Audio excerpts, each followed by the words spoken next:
Bon, bah bonjour. J'espère que vous allez bien.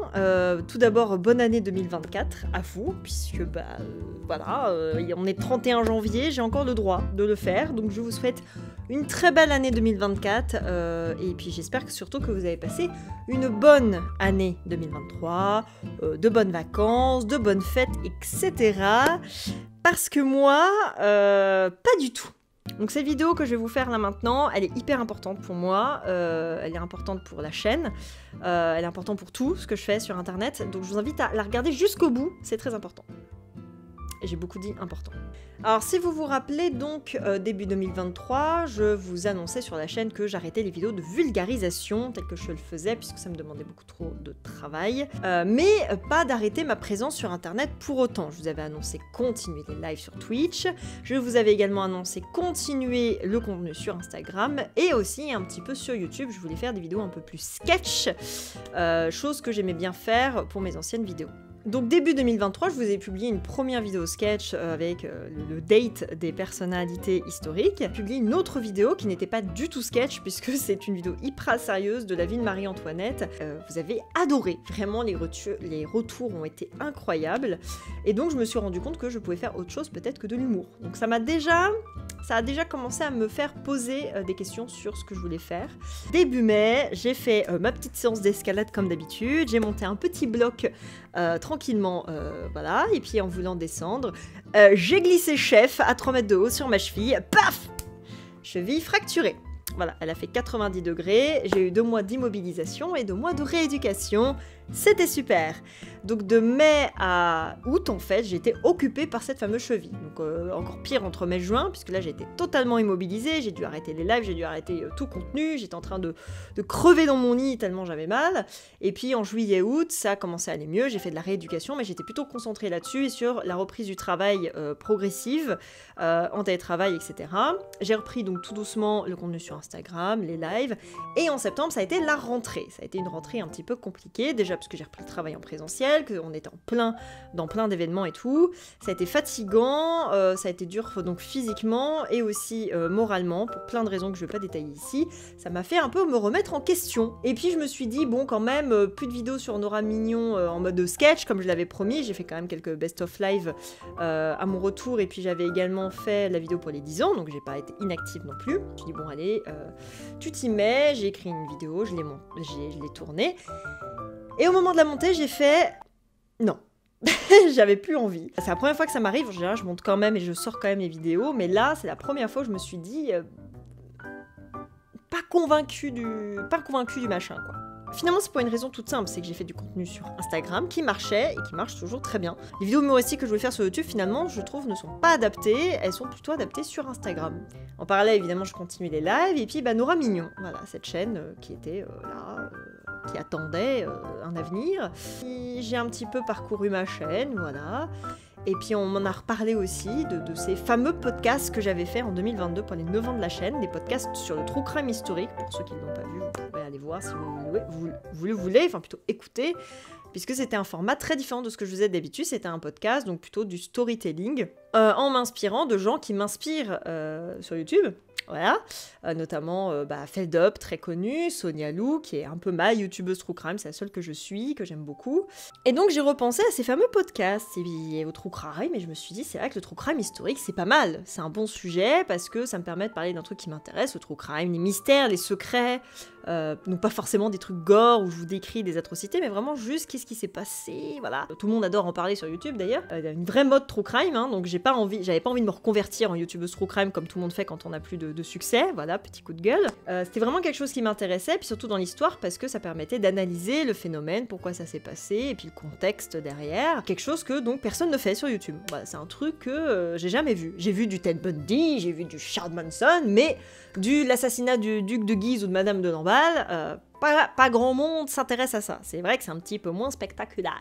Et donc je me suis dit, est-ce que ça serait pas un petit filon que je pourrais prendre, voilà, donc ça serait moins drôle, ça serait beaucoup plus, comme je vous le dis, du storytelling. Donc je m'étais dit, créer un personnage, créer un décor, une ambiance, quelque chose de vraiment à part pour ce type de format. Et donc sur Nora Mignon, ça marche pas. C'est-à-dire que là, la chaîne, c'était pas adapté. J'ai commencé à établir des petites idées dans ma tête, et puis est venu fin décembre, les vacances, Noël, et ma cheville qui a décidé de s'infecter, tout simplement. Est-ce que c'est bon pour vous? J'ai été à l'hôpital, donc c'était super.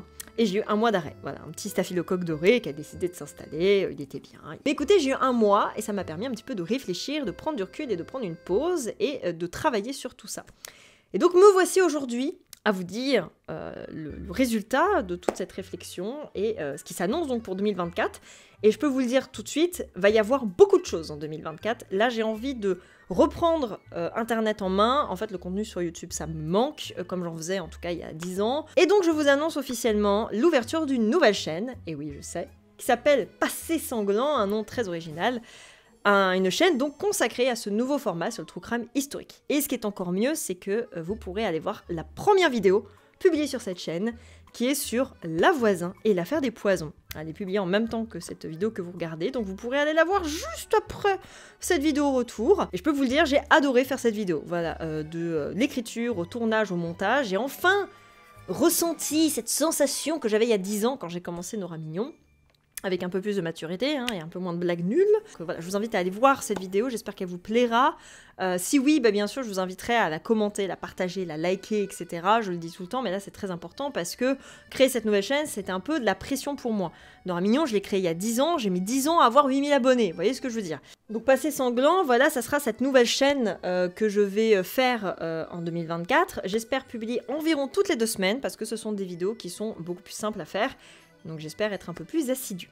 Sinon, je vais continuer ma chaîne Twitch, donc faire 3 à 4 lives par mois. D'ailleurs, demain, je publie le programme de la chaîne Twitch, donc soyez aux aguets sur l'onglet communauté. Et puis, je continue également ma chaîne Instagram, enfin mon compte Instagram avec les petits reels que je publie en général 1 fois par semaine, voire plus si j'ai du temps et de l'inspiration. Voilà, là, c'est plus du contenu humoristique. Donc, d'ailleurs, s'il y a des personnes qui ne me suivent pas sur Instagram, qui ne sont pas sur ce réseau, et qui donc voudraient voir mes reels mais ne peuvent pas, dites-moi en commentaire si ça vous intéresse que je fasse une compilation de ces vidéos 2023, voilà, pour que vous voyez un petit peu ce que j'y fais. La chaîne Nora Mignon, elle, qu'est-ce qu'elle va devenir? Parce qu'au final, Passé Sanglant, ça va être un peu mon nouveau contenu vulga. Eh bien, Nora Mignon ne va pas mourir, ne vous inquiétez pas. J'ai décidé, en lien avec la sortie de la vidéo des 10 ans, qui j'espère sera en 2024, on croise les doigts, on fait des prières. C'est en cours de finalisation, le script est en cours de finalisation, je me base sur le script écrit avec mes abonnés, coucou sceptique. Si ça vous intéresse d'ailleurs de participer, vous avez le Discord en barre d'infos, donc ce script fait 45 pages. Là, je suis qu'à la moitié de son peaufinage, donc je travaille dessus, mais c'est assez long, qui sera donc une parodie de documentaire complotiste. Pourquoi cela? Parce que en live, on en a beaucoup regardé des documentaires complotistes, plus ou moins rigolos d'ailleurs, souvent rigolos, et c'est avec les abonnés qu'on a eu cette idée-là. Sauf qu'il y a des gens qui ne regardent pas les lives, ou qui ne regardent pas les VOD en tout cas, et je sais qu'en plus, les best-of live que j'avais fait sur les documentaires complotistes, ça vous avait plu, celui sur le récentisme avait hyper bien marché, d'ailleurs coucou aux récentistes, et puis également les 2 parties sur les pyramides que j'ai publiées cette année. Donc je me suis dit, 2024, je vais publier les best-of live des autres documentaires complotistes qu'on a pu voir ou qu'on verra, parce qu'en 2024, j'espère en trouver d'autres. Ça vous met à jour sur un peu le lore qu'il y aura pour la vidéo des 10 ans. On sera pas sur JDG, hein, mais c'est un peu l'idée. Et puis il y aura des best-of live sur d'autres sujets aussi. Donc j'avoue que Nora Mignon va devenir une chaîne de best-of live, parce que ça me permet quand même de créer du contenu sur l'histoire, mais c'est pas de la vulgarisation, c'est en lien avec mes lives, il y a une espèce de cohérence, quoi. Et donc ces best-of live, j'aimerais les publier 1 fois par mois environ. Donc vous allez pouvoir me suivre sur plein de choses. Pour récapépète, Passé Sanglant toutes les 2 semaines sur des vidéos true crime, ma chaîne Twitch régulièrement dans le mois, j'ai les programmes qui seront publiés sur la chaîne YouTube Nora Mignon, sur mes réseaux sociaux, enfin un petit peu partout, j'essaie de les publier un maximum. Sur la chaîne Nora Mignon, tous les mois des best-of live, la chaîne VOD Nora Mignon, qui sera les VOD des lives du coup, et puis mon compte Instagram où je vais publier des reels un peu plus humoristiques, toutes les semaines environ. Donc voilà un petit peu pour le programme que je vous prévois pour 2024, en espérant m'y tenir. Voilà, si la cheville accepte d'être sympathique, normalement ça devrait aller. Et puis bien sûr, merci à vous, comme d'habitude, je le redis à chaque fois, mais je le redis quand même, merci à vous pour votre soutien, notamment début 2023, avec l'annonce de la fin de la vulgarisation, je me suis dit je vais perdre des abonnés. J'en ai gagné, je n'ai pas compris pourquoi. Plein de gens qui m'ont dit bah j'arrive pile au moment où t'arrêtes. Bon bah voilà, donc bah écoutez, pour ces personnes-là, il y a ce passé sanglant maintenant, je vais faire un petit peu je vais refaire un peu d'histoire comme avant. Mais voilà, merci à vous de me soutenir, merci d'être de plus en plus nombreux sur mes lives, de plus en plus nombreux sur Instagram, ça me fait vraiment plaisir. Merci à mes abonnés fidèles qui sont toujours là, qui me soutiennent, notamment aussi pour la vidéo des 10 ans. Voilà, vraiment merci à vous, vous êtes incroyables. Vous avez beaucoup de patience aussi, parce que cette année, comme je vous le dis, ça a été très compliqué. J'espère que ces nouveaux projets vont vous plaire, j'espère que vous êtes contents de voir ma bouille un peu plus souvent. Puis j'espère voilà, surtout que Passé Sanglant va vous plaire, c'est vraiment une tentative pour moi, quelque chose de très nouveau. Et je suis à fond, mais en même temps, j'ai un peu peur de savoir est-ce que ça va vous plaire, quoi, tout simplement. Je vous retrouve très prochainement pour des lives, pour d'autres vidéos Passé Sanglant, pour des best-of, pour plein de choses, en espérant que tout cela vous plaise. Et puis, bah voilà, on va arrêter la vidéo ici, parce que sinon ça va durer 1000 ans. Et des bisous. Oh, j'ai fait un bisou. Oh.